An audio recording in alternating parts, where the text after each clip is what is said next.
Hello everybody, and welcome to not really a tutorial, but something really fun.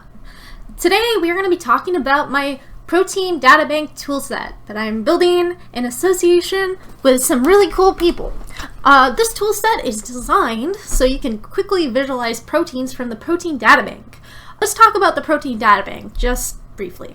The PDB database is called the protein databank. It is run it's been online for a long time, but it's one of the best resources for visualizing proteins and protein information in the world. It's got free downloadable files, visualizations, and pretty much anything you want associated with proteins. It doesn't just have human proteins as well, it also has marine proteins. So if we googled marine, pardon my typing, it has an association of many different type of sponges and other marine life form proteins. So it's a great place to grab data and download it from. The protein databank, if you ever want to download a file to work with it in Houdini, you can go to here, download files, and choose PBD format. This works the best for Houdini. But let's talk about the toolset we're using today. This toolset is still in phase 1 development, and you can get it off of my sites on the My VFX Help section of the website. As you can see here, this is a protein right in front of me, and it's called 4NEF, and it is a protein associated with diabetic functions. And as you can see here, it looks a little bit interesting, doesn't it? And that's because it's visualized in many different ways. This toolset is designed so you can build wireframe, ribbons, and space-filling diagrams associated with biological functions in the human body. Currently, we are still expanding it, so there will be updated functions that are coming, such as atomical counts and electron field HDAs, but we will get there eventually. So let's kind of talk about this toolset and the tools you can expect from this series. If you go to my site, More VFX Help, you can find it legitimately just right here, PB Houdini Toolkit. By clicking on it, you'll be able to download the toolset, which will come in a handy-dandy zip file. By extracting the contents, you will get a folder like this. Diving inside of it, you'll see 4 things, which is really fun to use. The 4 HDAs, the demo file, and the example data. These are different files from the PBD database that I've downloaded precursorily for the toolset, and that will work with the toolset. So you can explore this on your own pace. Currently, the toolset has 4 different HDAs in it. One, the space filling, the measure amino acid, the backbone and ribbons HDA, and the amino acid HDA. The amino acid HDA and all the other ones we'll be breaking down right now. So let's dive inside. Let's start with these 2 nodes over here. Building proteins is a little bit complicated, so if you're a little bit overwhelmed, that's okay. So let's dive inside here. So over here you can see quite a lot is going on, and I'm just going to ghost everything so we don't have to see it. And I'm going to dive up here to the file node. We are bringing in our protein databank information over here, which appears as a point cloud. If we add and transform, we can send it over to 0 of the world and rotate it into a position that we see fit. So I have it on its side like this. You can rotate this as much as you want, or whatever position you deem necessary. So I thought I'd add this little null here just to say, okay, this is the output of our data coming in from PBD. So down here you can see the streams of information going out, and it leads us on to our first HDA. So if I go down here and I go to out LE render, basically what this is an amino acid. And this amino acid HDA allows you to form these very good representations of basically stick and ball diagrams of these little things or these little molecules. So if you click on the kind of HDA, you'll be able to see a few things going on. These HDAs are in their first stages, so be patient if they don't act the way that they're supposed to very well. There will be a part 2 in this coming later in April, so stay tuned. Over here you'll see group names. What these group names are for, these are all the different amino acids that are available in this HDA. So if you click on glue, it will visualize the glucose amino acid. If you can scroll through here, you can go to serine. I can't pronounce these. Science is weird. but you can just choose whatever one you want to visualize. So we're going to go back to ILE, and we're going to take a look at all of these functions down here. There are 3 different tabs: molecule modeling, connections, and element visualizer. So let's start with molecule modeling. If we turn on the animation, this allows us to have a basic kind of noise pattern appear on our molecules. And as you can see here, they're not actually moving, and that's because we have our animation options here. Currently, this is only working with a noise setup, but the functions we're going to add later on are actually so you can actually add important values into these animation settings. But temporarily, these are just noise activated. So by putting, let's say, a $sign and dividing it by frames by 23, and we play this back, we should see some movement. So now they're going to start to move, and as you can see here, the connections are kind of changing, and that's okay. But if you are annoyed by that, you can go down to the connections tab, and you can play with the max search radius and the search point radius, and that will play with the connections between your points. So if let's crank this up to 6, we should see more connections in between the points. So now you can see they're moving, and there's no more gaps, which is great. And then the wire radius is down here, so if you want to make those wires bigger and thicker, you can do that too. If you want like the atoms to be more vibrant, you can do that, so you can connect them like this. It's really very customizable, and it's up to you of how you would like to visualize these elements. And then you can color it different things as well. So if you want to make it green or blue or something, we can do that as well. And you can see here I've kind of linked the color to also the molecule modeling tab. So you scroll down here, this will always be the same color as this. However, you can choose to unlink them if you want. Over here is the voxel size. So what this is going to do, if we zoom in on our little amino acid here, and we play up the point radius scale, we can play with the size of our atoms. And that's where you can visualize this here. So feel free to play with that tab. Now, if we go over to the element visualizer, you can see that there's 2 different things happening here. Elements and element position. They're kind of the same thing, but some of them are a little bit different. So if we go to element visualizer, we turn that on, you can see some colors kind of changed. And you can see here that there's a little blue dot. I'm going to turn him red just for sanity's sake so we can have better visualization. And you can see that changed to red, and that's because it's visualizing a nitrogen. And if we go to oxygen, and then we can switch it to, that's carbon, sorry, my bad.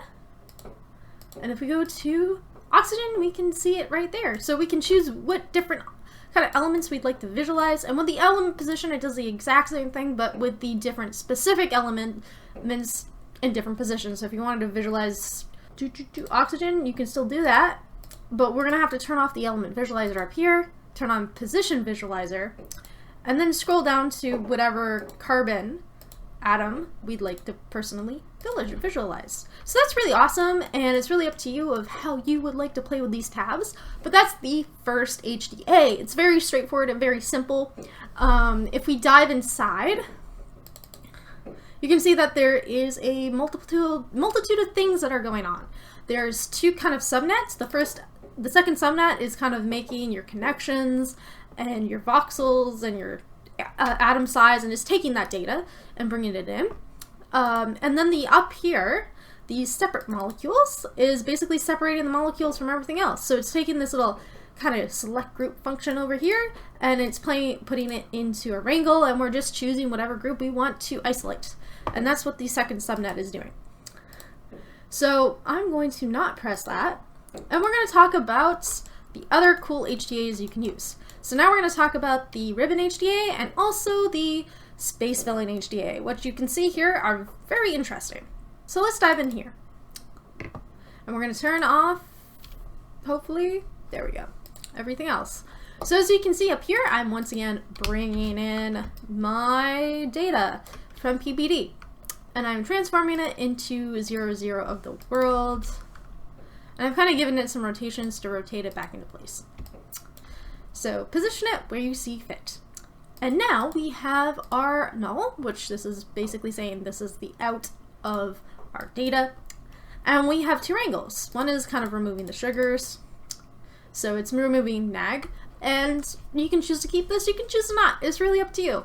There will be another HDA coming out that will make this a lot simpler, so you do not have to code this in the meantime in the demo file, as you'll see. Down here is a group chains function. So this is creating the chains that we're going to use to make the ribbon diagrams and also the space filling HDAs. And this will also be turned into an HDA as well, so you will not have to code this by yourself. Every single type of amino acid or protein has different chains. Some only have an A chain, some have B chains, some have 4 chains, as you can see here. So figuring that out is a little bit fun, and you can kind of see them in this geometry spreadsheet in the chain ID. So it's just taking these chain IDs and it's putting them into these chains so we can isolate them. So scrolling down here, we're going to go to this side to talk about the space filling diagram. So down here you can see that we're blasting away the chain D, and so we are only visualizing chain D right now. And if we delete non-selected, we can see all the other chains. So that's cool. And this will also be part of our chain ID HDA that will be coming out soon. Stay tuned for that. So let's go down to the space filling diagram right over here. You can see some cool things starting to happen.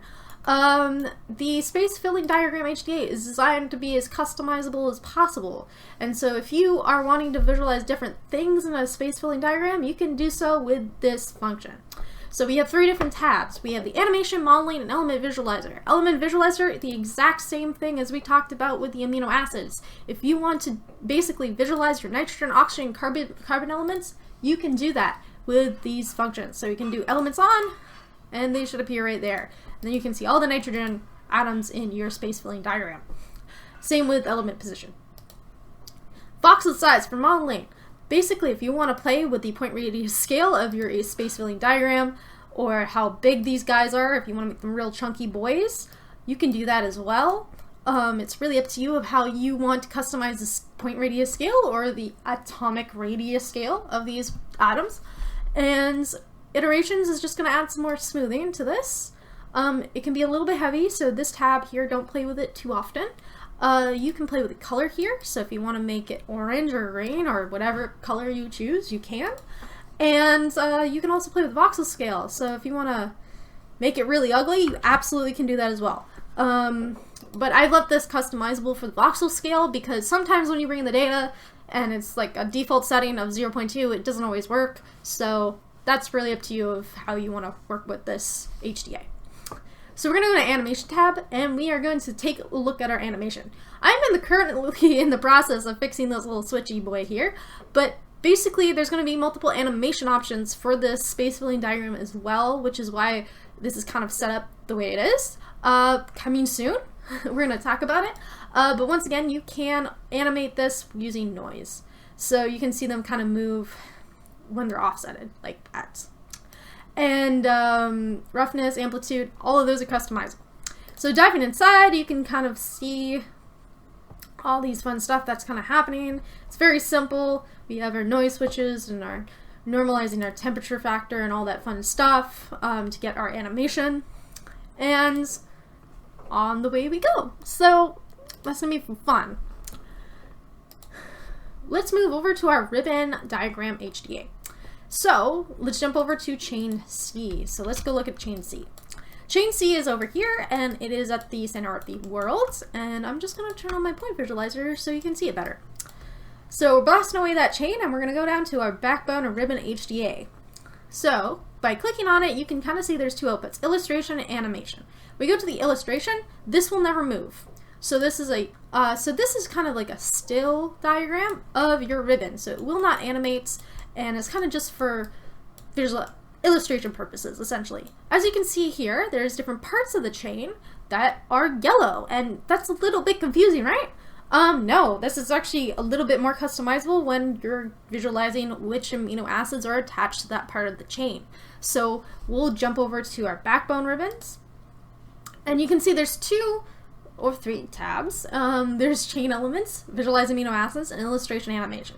So at visualize amino acids, if we turn it off here, you can see on the illustration, it is coloring the amino acids, and here are the amino acids on the chain that you can visualize.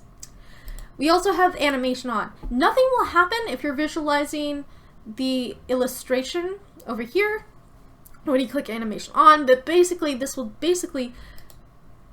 visualize your amino acids, but on the animated output. So if we switch over to the animated output, it's going to think about it for a little bit because we're using vellum, but it will come out really quickly, as you can see here. And you can kind of see it's starting to be animated. But we can also see where our amino acids are on the chain. We turn it off, there it is. So that's what that tab is for. Now, let's jump over to illustration again. And let's go to the chain elements. So these are the elements you can choose to build your chain out of. So if you, in the drop down menu, you can choose the different elements you'd like to build the chain with. If you want to build more than 3 or 2 or 1, you can do that as well. It's really up to you. If we go up to illustration animation, this is where you can play with your wire radius and make it thicker or thinner depending on what you like. I like to link these two together because then everything else makes sense, so you can copy and paste that into the relative references. And down here is the noise where you can input your animation. So you can play with your offsetted amount and all this fun jazz. And then you can also reset your simulation if you're not happy with the animation. So that's kind of what this tab does. It's fairly straightforward and it's fairly good. Now we can jump up to the surface. And you might already know where this is gonna go because you can kind of see the numbers over here, but I'm gonna quickly turn off my ribbon and space filling diagrams so we can kind of have a better idea of what's happening. So, as you can see here, there's a measurement tool. This is earlier in development and it's very, very rough, but it's going to be improved. So, let's dive inside. You can see here that I am visualizing 2 amino acids, render TRB and render val. And basically this HDA is designed to measure the distances between 2 amino acids associated with each other. So if we go into our molecule measure, you'll see here that the measure amino acid HDA has 2 inputs, one for this first amino acid and one for the other one. Now, if you wanted to just measure the distance between one amino acid and its groups, you can plug in one into both inputs. Now, it's going to freak out just a little bit, and you can kind of see it here. But we're going to talk about that in a sec. So we're going to just reconnect these, and we're going to turn on Show All Objects so we can see what's happening. So, I am going to go to these 3 tabs, and these 3 tabs are distance, amino acid 1, and amino acid 2. So I'm going to turn my numbers on so we can see all the numbers associated with the amino acids. So every amino acid has its own number in 3D space. And you can see that it's counted them and it's got every number beside them. So you can kind of see, okay, this is amino acid 107, 106, and 105 right there. So that's how you can kind of visually see them. And even with these little big boys over here, you can kind of see that they're a different color. And that's amino acid 10 for the first input. So, the future version of this tool will probably have a total atomic count, so you'll be able to see the numbers right beside the amino acids and the atomical count in like a different kind of window that will appear right beside you, so you won't have to just manually count them over and over again. I don't think that's fair, and certainly it's not going to work the best. So, as we can kind of see here, you can color the numbers, your own select numbers, you can play with the thickness of the numbers, depending on how thick or big the letters you want to render are. You can play with the font size if you want to make them real big. Just be careful about that. And you can also color your chosen numbers. So as you can see, the measurement tool is connected to, I think, 2 5s. So 5 here and 5 down there. And they're different colors from the rest of the numbers in the scene. And this is because you can color them differently based on the numbers you're measuring. So if you want to make that red here and the measurement tool like that, it's great. And then we can also go over here and color this as we see fit as well. So it's really, really fun. It's a really fun tool, very much under development. And over here in the select points is where you would say, okay, I want to measure the distance between index 8 and index 5 for the 2 amino acids, and then Houdini will do the calculations to tell you the distance in between those 2 things. So that's really great. If you go to the distance option And we go here to, we can play with the line color and the font size and the font color, so we can color different things if we want to do that for rendering purposes. And that's pretty much it. It's pretty simple. It's a pretty simple tool to understand. There will be more improvements in this, but I thought it was great to bring it to the attention of YouTube and let you guys all explore it and get your feedback and what you want to use it for. This toolset is designed for artists and scientists, so if you want to just have fun in the software, you can absolutely do that too. So I hope you enjoyed this kind of walkthrough of the HDAs, and I will see you in the next video. Bye.